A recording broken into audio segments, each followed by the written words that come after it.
অন্তর্বর্তী সরকারের প্রধান উপদেষ্টা ডক্টর মোহাম্মদ ইউনূসের সঙ্গে ফোন আলাপ করেছেন মার্কিন পররাষ্ট্রমন্ত্রী মার্ক রুবিও। কি এমন ছিল সেই 15 মিনিটের ফোন কলে? কেননা 2024 সাল বাংলাদেশের জন্য এক পরিবর্তনের বছর। অভূতপূর্ব এক অভ্যুত্থানের আলোয় শেখ হাসিনার পদত্যাগ বাংলাদেশের রাজনীতিতে এক নতুন অধ্যায় যোগ করে। গণ অভ্যুত্থানের মুখে 5 আগস্ট ক্ষমতা ছেড়ে ভারতে পালিয়ে যান আওয়ামী লীগের নেত্রী শেখ হাসিনা। বাংলাদেশ এখন ভারতের জন্য একের পর এক উদ্বেগের কারণ হয়ে দাঁড়াচ্ছে।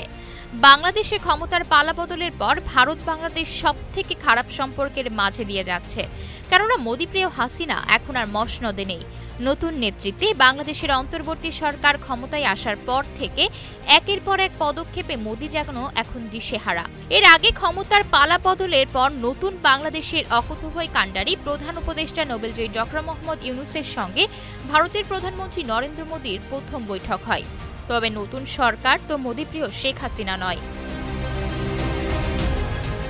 ঠিক কয়েক মাস পরপরই যুক্তরাষ্ট্রের পররাষ্ট্রমন্ত্রী মার্ক রুবিও 30 জুন 2025 সন্ধ্যা 7টায় বাংলাদেশের প্রধান উপদেষ্টা অধ্যাপক মোহাম্মদ ইউনূসের সঙ্গে টেলিফোনে কথা বলেছেন। প্রায় 15 মিনিট ব্যাপী ওই ফোন কল ছিল উষ্ণ, সৌহার্দ্যপূর্ণ ও গঠনমূলক। বাংলাদেশের সঙ্গে যুক্তরাষ্ট্রের বাণিজ্য আলোচনা, চলমান সংস্কার প্রক্রিয়া, গণতন্ত্রে উত্তরণের রূপরেখা, আসন্ন সাধারণ নির্বাচন ও রোহিঙ্গা শরণার্থীদের জন্য সহায়তা সহ উভয় নেতাই পারস্পরিক স্বার্থ সংশ্লিষ্ট বিভিন্ন বিষয় নিয়ে কথা বলেন। পররাষ্ট্রমন্ত্রী রুবিও বাংলাদেশের সংস্কার কর্মসূচি এবং আগামী বছরের শুরুতে নির্বাচন অনুষ্ঠানের উদ্যোগকে সমর্থন জানান। তিনি উল্লেখ করেন যে যুক্তরাষ্ট্র বাংলাদেশের সবচেয়ে বড় রপ্তানি গন্তব্য এবং রেমিটেন্সের শীর্ষ উৎস।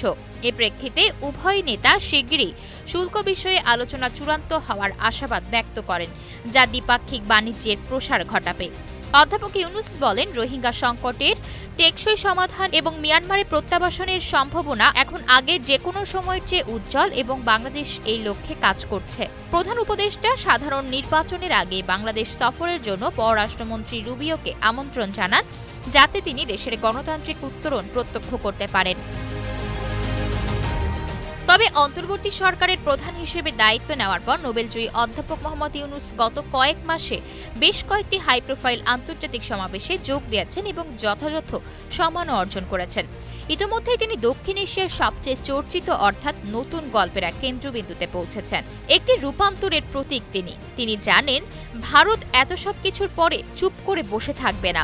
নতুন চাল চেলে বাংলাদেশকে আবারও বিশ্ব রাজনীতিতে কোণঠাসা করতে চাইবে। তবুও প্রধান উপদেষ্টা ডক্টর ইউনূস প্রস্তুত, কেননা নতুন বাংলাদেশের পররাষ্ট্রনীতি এখন বিশ্বের সব দেশের সাথেই তাল মিলিয়ে চলা এবং সে লক্ষ্যেই এগিয়ে চলছেন তিনি।